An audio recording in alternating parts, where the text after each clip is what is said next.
Hello, my dear students. This is me, your Shafi. So, welcome to EduPod. എജുപോർട്ടിൻ്റെ എൻ്റെ പ്രിയ വിദ്യാർത്ഥികളെ നിങ്ങൾക്ക് സ്വാഗതം എൻ്റെ ഈ ക്ലാസ്സിലേക്ക്. നമ്മൾ ഇന്ന് പഠിക്കാൻ വേണ്ടി പോകുന്നത് SSLCക്ക് 8 മാർക്ക് മേടിക്കാനുള്ള അപ്രീസിയേഷൻ. സർ എങ്ങനെ എഴുതും അപ്രീസിയേഷൻ? ഞങ്ങൾ എങ്ങനെ ഒരു പോയത്തിൻ്റെ സമ്മറി എഴുതി വെക്കലാണോ? Not like that man. Just come with me, I will teach you beautifully. Listen here. നമ്മൾ അപ്രീസിയേഷൻ 8 മാർക്കാട്ടോ. എത്ര മാർക്കാണ് പറ? 8 മാർക്ക്. അപ്പോൾ എത്രത്തോളം എഴുതാനുണ്ടാവും? പൊതുവെ അപ്രീസിയേഷൻ 8 മാർക്കാണ് പബ്ലിക് എക്സാമിന് ഉണ്ടാവല്. ഐ സേ ബട്ട് നമ്മൾ ക്വാർട്ടർലി എക്സാം ഒക്കെ വരുന്ന സമയത്ത് ചിലപ്പോൾ 5 മാർക്കിനൊക്കെ ആക്കി തരും. എന്നാലും നമ്മൾ എഴുതി ശീലമായി പഠിക്കേണ്ട ഒരു ഫോർമാറ്റാണ് ഞാൻ തന്നുകൊണ്ടിരിക്കുന്നത്. റെഡി? നോക്കിക്കോളൂ നിങ്ങൾ. ഡാഷ്. ഇവിടെ എന്താണ്? കവിതയുടെ പേര് ഇവിടെ തന്നെ എഴുതി വെച്ചിട്ടുണ്ട്. The name of the poem is A meaning full. ഇവിടെ ബ്യൂട്ടിഫുൾ എന്നല്ല എഴുതിയത്, മീനിങ് ഫുൾ, അർത്ഥവത്തായിട്ടുള്ള. ബ്യൂട്ടിഫുൾ എല്ലാ കവിത അങ്ങനെ തന്നെ ആയിരിക്കും, അതിൻ്റെ ഒരു പകരം നമ്മൾ മീനിങ് ഫുൾ കേട്ടോ. Meaning full and wonderful poem. Super പോയാണ്, റിട്ടൺ ബൈ ദ ഫേമസ് പോയിറ്റ്. കവിയുടെ പേര് ഇവിടെ എഴുതി വെക്കുക. ബുദ്ധിമുട്ടുണ്ടോ? ഇല്ല. The poet has used many thoughts and inspiring lines in this poem. ഈ കവിതയിൽ കവി ഒരുപാട് പിന്നെ എന്താ എഴുതിയിട്ടുള്ളത് പറ? മെനി തോട്ട്സ്, ഒരുപാട് ചിന്തകൾ ഇതിൽ എഴുതിയിട്ടുണ്ട്. ആൻഡ് ഇൻസ്പയറിംഗ് ലൈൻസ്, പ്രചോദനം നൽകുന്ന വരികളും in this poem. ഈ കവിതയിൽ എല്ലാ കവികൾക്കും ഒരു പണിയില്ലല്ലോ, അങ്ങനെ എഴുതിയിട്ടുണ്ടാവും കേട്ടോ. സോ അതുകൊണ്ട് we can't shut our eyes, നമുക്ക് നമ്മുടെ കണ്ണടക്കാൻ പറ്റൂല against the good nature of this poem. ഈ കവിതന്റെ നന്മക്കെതിരെ നമുക്ക് കണ്ണടക്കാൻ പറ്റൂല. കണ്ണടച്ചോളുകൊണ്ട് കുഴപ്പമൊന്നുമില്ല. But the thing is that ഈ കവിതക്ക് അത്രയും നന്മണ്ട് എന്നാണ് പറയുന്നത് കേട്ടോ. തള്ളി മറിക്കടാ. നോക്കിക്കോളൂ next. The language of the poem is highly philosophical in tone. ഈ കവിതയുടെ ഭാഷ എന്ന് പറയുന്നത് ഹൈലി ഫിലോസഫിക്കലാണ്. പിടിച്ചാൽ മനസ്സിലാവില്ല, തത്വചിന്തകൾ നിറഞ്ഞതാണെന്ന് അതിൻ്റെ അർത്ഥം കേട്ടോ. വെറുതെ പറയാണ്. More over it has many lines. കൂടാണ്ട് ഇതിന് ഒരുപാട് ഇതിൻ്റെ വരികളുണ്ട്. 4 വരി കവിത ആരെയും തരുമോ നമുക്ക്? ഒരുപാട് വരികൾ എന്തായാലും എല്ലാ കവിതക്കും ഉണ്ടാവും കേട്ടോ. When we read we can easily understand what the poem is saying. ഈ കവിത വായിക്കണ സമയത്ത് എന്താണ് പറയുന്നത് നമുക്ക് പെട്ടെന്ന് മനസ്സിലാക്കാൻ പറ്റും. കഴിഞ്ഞ next paragraph. In this nice poem, ഈ കവിതയിൽ the poet tells about the importance of dash in it. എന്തിൻ്റെ പ്രാധാന്യത്തെ കുറിച്ചാണോ പറയുന്നത്? ആ പ്രാധാന്യത്തെക്കുറിച്ച് അല്ലേ കണ്ട, എന്തിൻ്റെ പ്രാധാന്യത്തെ കുറിച്ചാണോ പറയുന്നത് ആ പ്രാധാന്യം ഇവിടെ എഴുതി വെക്കുക. For example, lines written early spring ആണെങ്കിൽ അത് എന്തിൻ്റെ പ്രാധാന്യത്തെ കുറിച്ചാണ്? ഇമ്പോർട്ടൻസ് ഓഫ് നേച്ചർ അല്ലേ. അതുപോലെ തന്നെ the ballad of Father Gilligan ആണെങ്കിൽ എന്തിൻ്റെ ഇമ്പോർട്ടൻസിനെ കുറിച്ചാണ് പറയുന്നത്? Importance of help. നമ്മളൊരാളെ സഹായിച്ചാൽ ദൈവം നമ്മളെന്ത് ചെയ്യും പറ? സഹായിക്കും അല്ലേ. ദെൻ ബ്ലോയിങ് ഇൻ ദ വിൻഡിൽ എന്തിനെ കുറിച്ചാണ് പറയുന്നത്? ഇമ്പോർട്ടൻസ് ഓഫ് ഫ്രീഡം അല്ലേ. എല്ലാവർക്കും എന്ത് വേണം പറ? പരിഗണന വേണം, ഒരു സ്വാതന്ത്ര്യം വേണം അല്ലേ. ബ്ലാക്ക്മെൻ്റെ കാര്യങ്ങളെ കുറിച്ചാണല്ലോ ഇതിൽ പറയുന്നത്. ബോബ് ജിലൻ്റെ മനോഹരമായിട്ടൊരു സോങ് നമ്മൾ പഠിച്ചിട്ടുണ്ട് അല്ലേ. അത് പോയം ഇതിന് പകരം എന്താക്കേണ്ടി പറ? സോങ് ആക്കേണ്ടി വരും കേട്ടോ. അത് പിന്നെ നമ്മൾ അടുത്ത് പഠിക്കാനുള്ള പോയതാണ് പാബ്ലോ നെരുഡൻ്റെ എന്തിനെ കുറിച്ചാണ്? Arrival of poetry. Importance of arrival of poetry. Poetry എന്ന് പറയുന്ന കവിത ഓർമ്മയില്ലേ നിങ്ങൾക്ക്? അതിൽ അതാണ് പറയുന്നത് അല്ലേ. The last poem mother's to son എന്ന് പറയുന്നൊരു പോയം ഉണ്ട്, നിങ്ങൾ പഠിക്കാനുള്ളതാണ്. അഡ്വൈസ് ഓഫ് എ മദർ അല്ലേ ടു ഹെർ സൺ. തൻ്റെ കുട്ടിക്ക് അമ്മയുടെ ഉപദേശത്തെ കുറിച്ചാണ് അതിൽ പറയുന്നത് കേട്ടോ. ആ പ്രാധാന്യം ഇവിടെ എന്ത് ചെയ്യണം? എഴുതി കൊടുക്കണം. ഇപ്പം ഞാൻ പറഞ്ഞ പോയിന്റ്സ് കേട്ടോ.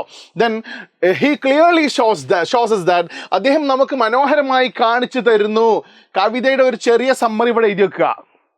ഇവിടെ എഴുതിച്ചിട്ടുണ്ട് കവിതയുടെ ഒരു ചെറിയ സമ്മറി ഇവിടെ എഴുതിയേക്കുക. എങ്ങനെയൊക്കെ എഴുതാൻ പറ്റും? For example, in the first line, in the first stanza അല്ലേ, ഇൻ ദ ഫസ്റ്റ് സ്റ്റാൻസ, ഒന്നാമത്തെ സ്റ്റാൻസയിൽ ദ പോയറ്റ് സെയ്സ്, കവി പറയുന്നു, പോയറ്റ് സെയ്സ് കവി പറയുന്നു എന്ന് പറഞ്ഞുകൊണ്ട് ആ ഒന്നാമത്തെ സ്റ്റാൻസയിൽ എന്താണോ പറഞ്ഞ് എഴുതി വെക്കുക.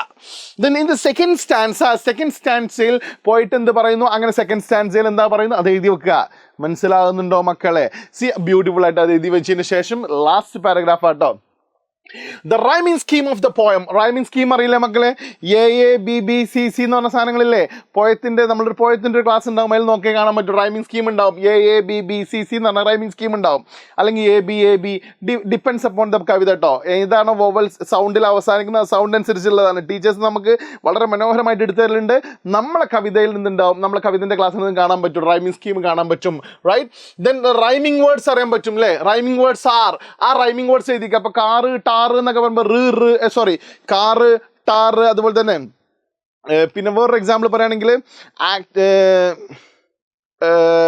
Like what we can say yes jeep വീപ്പ് എന്നൊക്കെ പറഞ്ഞിട്ട് ജീപ്പ് വീപ്പ് അല്ലേ, അതുപോലെ തന്നെ ട്രെയിൻ എന്നൊക്കെ പറയില്ലേ, അതിനാണ് നമ്മൾ എന്ത് പറയാ റൈമിംഗ് വേർഡ്സ് എന്ന് പറയാം. അവിടെ എഴുതി വെക്കാം കേട്ടോ. ഇൻ ദിസ് പോയം, ഈ കവിതയിൽ we can see some poetic devices, നമുക്ക് കാണാൻ കഴിയുമെന്ന് കുറച്ച് പോയറ്റിക് ഡിവൈസസ് കാണാൻ പറ്റും. ലൈക്ക് അലിട്രേഷൻ എന്താണ് സാറേ? സിമ്പിളായിട്ട് നമുക്ക് അറിയാൻ പറ്റും. ഈ എൻ എന്ന് പറയുന്നത് ഒരു കോൺസണന്റ് സൗണ്ട് ആണ് കേട്ടോ, കോൺസണന്റ് സൗണ്ട് ആണ്. AEIOU വവൽ സൗണ്ട് അല്ലേ. എൻ എന്താണ് പറ? കോൺസണന്റ് സൗണ്ട് എന്ന് അതിന് പറയാം. സ്വരാക്ഷരം എന്നല്ല, വ്യഞ്ജനാക്ഷരം എന്നാ പറയാം.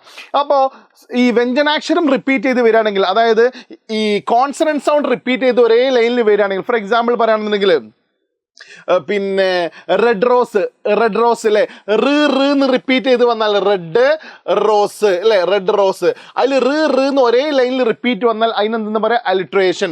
അസൊണൻസ് പറഞ്ഞ ഈ അല്ലേ, വവൽ സൗണ്ട് റിപ്പീറ്റ് ചെയ്ത് വന്നാൽ അതിന് നമ്മൾ എന്തെന്ന് പറയാം? അസൊണൻസ് എന്ന് പറയാം. അതൊക്കെ അവിടെ നമ്മൾ കവിതയിലുണ്ടെങ്കിൽ ഇവിടെ എഴുതി വെക്കുക. പിന്നെ സിമിലി മെറ്റഫർ നിങ്ങൾക്ക് അറിയില്ലേ, ലൈക്കോ ആസോ വെച്ചിട്ട് നമ്മൾ കമ്പയർ ചെയ്യുന്നതിന് എന്ന് പറയാം simile. For example, she is like an angel, അവളെന്താണ്? ഒരു മാലാഖയെ പോലെയാണ്.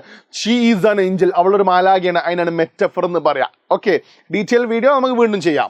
ദെൻ പേഴ്സോണിഫിക്കേഷൻ ഉണ്ടാവും. ഇപ്പോൾ ഒരു പ്രകൃതിനെ ഹെർ എന്നൊക്കെ പറഞ്ഞ് ഭംഗിയാക്കി ഉണ്ടാവില്ലേ, ഹെർ വിങ്സ് എന്നൊക്കെ പറഞ്ഞിട്ടുണ്ടാവും. പ്രകൃതിക്ക് ചിറകുണ്ടാവുമോ? ഉണ്ടോ? ഇല്ല. അപ്പൊ പ്രകൃതിന് എന്താണ്?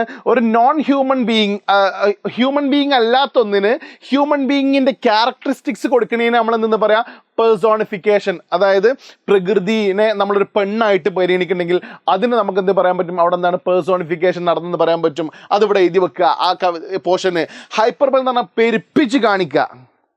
ഫോർ എക്സാമ്പിൾ പറയാൻ, 100 times I told you, 100 തവണ ഞാൻ നിന്നോട് പറഞ്ഞു. ആര് 100 തവണ? പോടാ അങ്ങനെ പറഞ്ഞുകൊണ്ടിരിക്കുക. ഇല്ല, 2 തവണ 3 തവണ പറയും. ബട്ട് ഞാൻ എന്നോട് 1000 തവണ പറഞ്ഞു എന്നൊക്കെ പറയില്ലേ, അതിനാണ് നമ്മൾ എന്ത് പറയാ? ഹൈപ്പർബൽ എന്ന് പറയുന്നത് കേട്ടോ. എക്സെട്ര. അതുണ്ടെങ്കിൽ അതിൽ എഴുതി വെക്കുക. Rich add a special beauty to this poem, ഈ കവിതക്ക് എന്ത് ചെയ്യുന്നുണ്ട്? പ്രത്യേക ഭംഗി നൽകുന്നുണ്ട്. The poem is really rich with wonderful images, ഈ കവിത ഒരുപാട് മനോഹരമായ ഇമേജുകൾ കൊണ്ട് സമ്പന്നമാണ്. എന്തൊക്കെയാണ് ഇമേജ്? Visual image. അപ്പൊ കാണാൻ പറ്റുന്ന കുറെ സാധനങ്ങൾ നിർത്തി എഴുതേണ്ടി വരും. പറഞ്ഞ് മനസ്സിലാകുന്നുണ്ടോ? കവിതയിൽ നിന്ന് കാണാൻ പറ്റുന്നത്, for example blowing in the വിൻഡിലെ ഡോവ് കണ്ടൂടെ, ഒരു വെള്ളരിപ്രാവിനെ കണ്ടൂടെ, സാൻഡ് മണൽ കണ്ടൂടെ, ആ കാണാൻ പറ്റുന്ന ഇവിടെ ഇരിക്കുക കേട്ടോ. ഓഡിറ്ററി ഇമേജ് പറഞ്ഞ അർത്ഥം എന്താ?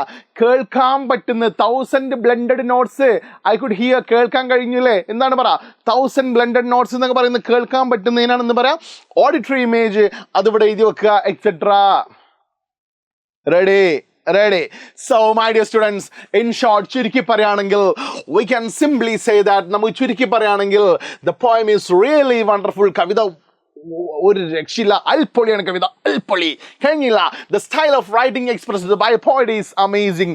കവി എഴുതിക്കാണ്ട് ഫലിപ്പിച്ചു വെച്ചിട്ടുള്ള ഈ ഒരു രീതി ഉണ്ടാവില്ലേ, ഒരു രക്ഷയില്ല. കവിതൊക്കെ വേറെ ലെവലിൽ നമ്മൾ കൊണ്ടുപോയി വെക്കുമ്പോൾ വായിക്കുന്ന ടീച്ചേഴ്സ് ഏതാണ് ഈ ചെങ്ങായി, എന്ത് ഭംഗിയിലാണ് എഴുതിയിട്ടുള്ളത്, അമേസിങ്. 8 മാർക്ക് എന്ന് പറയും. ആ 8 മാർക്ക് മേടിക്കേണ്ട നമുക്ക്. So I'm here. Hey dear, don't fear because I'm here. Thank you very much. This is me, your Shafi sir. Bye bye.